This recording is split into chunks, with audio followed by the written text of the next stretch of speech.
Pertama yaitu kurangnya pengetahuan untuk mengakses aplikasi pembelajaran daring. Pada saat ini, baik guru, peserta didik maupun orang tua sudah mulai terbiasa dengan hal mengakses aplikasi pembelajaran daring.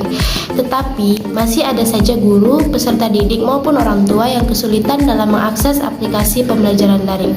Hal itu membuat guru, peserta didik, dan orang tua kesulitan dalam melaksanakan pembelajaran daring yang dilaksanakan belajar. Kamu perlu melakukan ini agar bisa dengan mudah untuk fokus dan berkonsentrasi di dalam aktivitas belajar daring yang sedang dilakukan, karena hal tersebut dapat membuat Anda merasa malas di saat pembelajaran daring dan membuat Anda tidak fokus dalam pembelajaran daring. Materi kali ini kita akan membahas tentang timbulnya rasa malas terhadap siswa dikarenakan pembelajaran daring. Yang kita tahu bahwasannya pembelajaran daring ini adalah pembelajaran jarak jauh yang dimana kita sebagai mahasiswa atau siswa diharuskan belajar mandiri di rumah dan memahami pembelajarannya sendiri di rumah atau dari media sosial yang lainnya. Permasalahan malas belajar ini sepertinya hampir dialami oleh seluruh siswa, yang dimana awalnya seluruh siswa ini sangat berkaitan dengan buku-buku pembelajaran di sekolah dan saling berinteraksi bersama teman.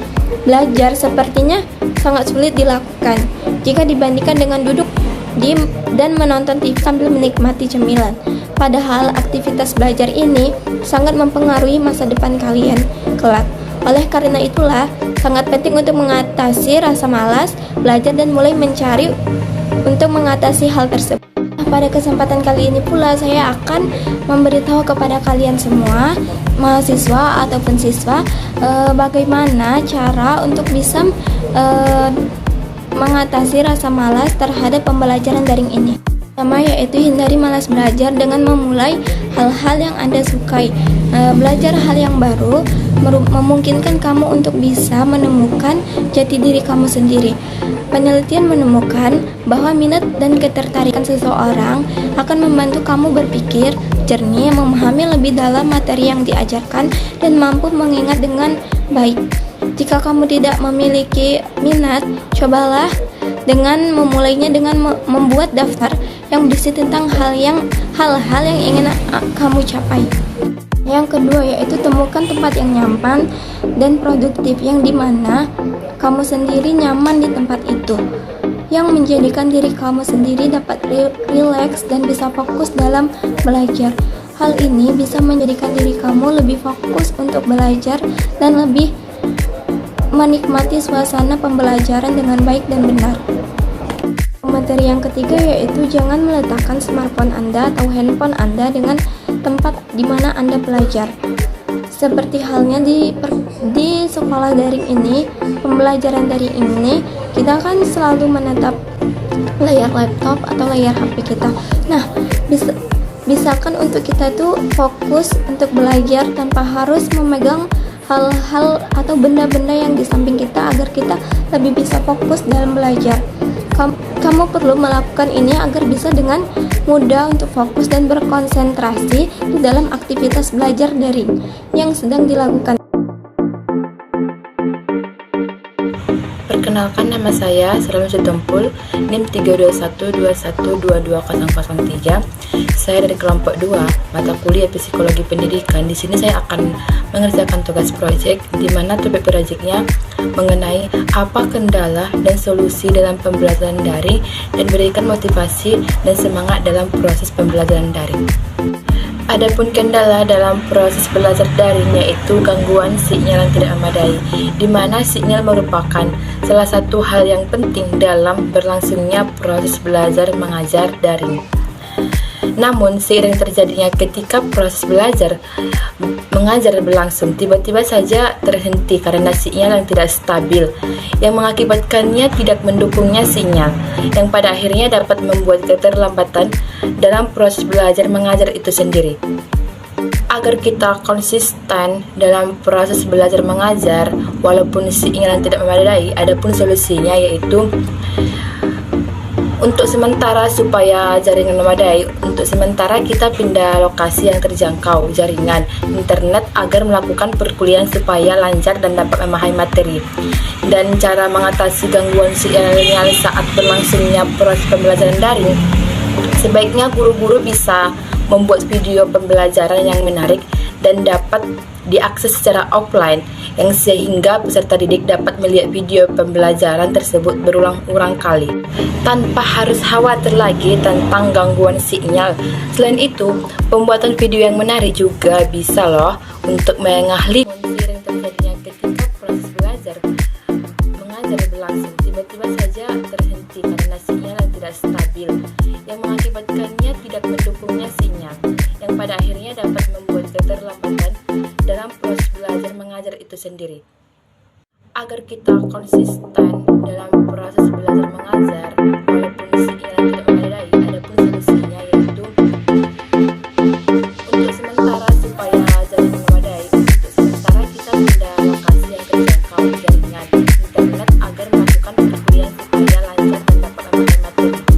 Dan cara mengatasi gangguan sinyal saat berlangsungnya proses pembelajaran daring, sebaiknya guru-guru bisa membuat video pembelajaran yang menarik dan dapat diakses secara offline, yang sehingga peserta didik dapat melihat video pembelajaran tersebut berulang-ulang kali tanpa harus khawatir lagi tentang gangguan sinyal.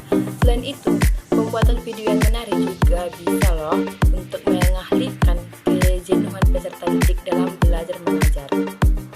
Adapun motivasi agar semangat dalam menghadapi proses pembelajaran daring, yaitu yang pertama, kita sebagai mahasiswa tetap semangat agar dapat mewujudkan cita-cita kita. Yang kedua, mencari bahan-bahan materi yang menarik agar kita rajin belajar gitu loh. Yang ketiga, walaupun di masa pandemi, kita tetap semangat melakukan perkuliahan daring dan menjaga kesehatan agar kita tetap semangat belajar mengajar dan konsisten dalam proses pembelajaran daring. Sekian dan terima kasih. Halo, saya Rowan Fitri Olivia NIM 3213122020. Di sini saya akan menjelaskan materi tentang perangkat elektronik yang tidak memadai. Pada pembelajaran daring, beberapa alat elektronik sebagai media pembelajaran menjadi kendala bagi beberapa siswa yang kondisi ekonominya tidak berkecukupan. Oleh karena itu, ada beberapa sekolah yang memaklumi hal itu dan membuat sistem segala tugas sekolah dapat dikumpul langsung kepada guru, dan untuk murid yang tidak memiliki perangkat elektronik dapat melihat dari teman satu sekolahnya yang berada di sekitar rumahnya. Penggunaan aplikasi untuk kegiatan belajar tidak bisa jadi pilihan. Bahkan, penggunaan jejaring komunikasi seperti WhatsApp di kalangan siswa saja masih terbatas. Beberapa guru akhirnya mengakali dengan cara membuat grup WhatsApp bersama siswa yang memiliki gadget. Kemudian siswa tersebut diminta memberikan informasi kepada siswa lainnya yang rumahnya tak berjarak jauh. Ketersediaan kota yang terbatas. Ketersediaan kota yang memadai juga sangat diperlukan dalam proses pembelajaran daring. Aplikasi yang digunakan dalam proses pembelajaran daring cukup banyak, tetapi sayangnya harga kota yang begitu mahal tidak dapat dijangkau oleh peserta didik, terutama di kalangan menengah ke bawah. Untuk mengatasi permasalahan tersebut, pemerintah sudah memfasilitasi bantuan kuota internet gratis kepada peserta didik. Jika peserta didik tidak mendapatkannya, peserta didik bisa mendaftarkan nomor handphone tersebut ke pihak sekolah, dan pihak sekolah akan meneruskannya ke operator. Dan perlu diingat, nomor yang digunakan harus aktif ya teman-teman. Adapun motivasi dalam proses pembelajaran yang bisa saya sampaikan, yaitu orang yang bijak akan belajar ketika mereka bisa, sedangkan orang yang bodoh belajar karena mereka terpaksa. Yang kedua, jika menunggu dirimu sampai siap menghadapi pelajaran, maka seumur hidupmu hanya akan kamu habiskan untuk menunggu.